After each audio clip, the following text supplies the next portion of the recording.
let's talk about the propane access. So here is the door entry into our RV.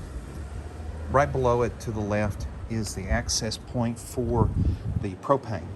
Notice that we don't have a lock on this because it is unlawful to lock up the propane tank, because if something's happening, the fire department comes out, they have to be able to access this area where the propane is.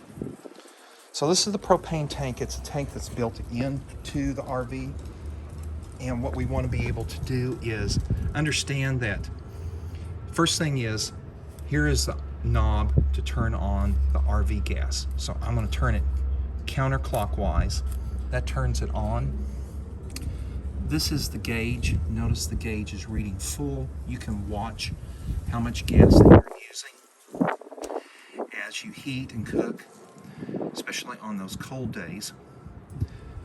If you need to refill the tank, you have to drive the unit to an RV center or to a place that can fill RV tanks. And what they'll do is they'll come in, they'll unscrew and they'll connect, and then they'll fill the tank back up. The tank is, if I remember right, it's about 9 gallons or so. Let's see. There's the information right there.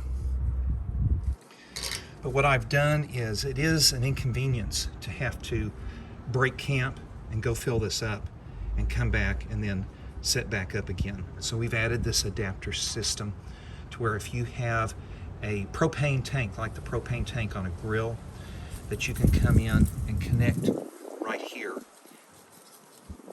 to this port to a propane tank, and then you turn this off. So let's go clockwise. We turn that off. If that's off, then we can feed from the propane tank. That's external. And that gives you probably, I think, another 5 gallons. If this is a 9 gallon, that's 5. It's going to give you about 2/3 more of the capacity to this system.